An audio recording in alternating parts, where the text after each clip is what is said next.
Okay, engine off. Let's fold the mirrors. Okay, it works.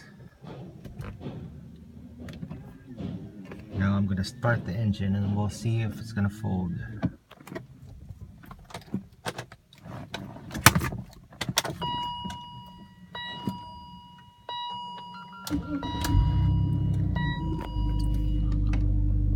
Okay, mirror still folds.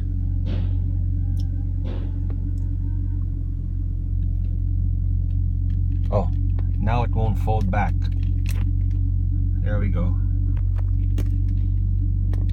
It won't unfold. Now once I shut off the engine, the switch is gonna work again.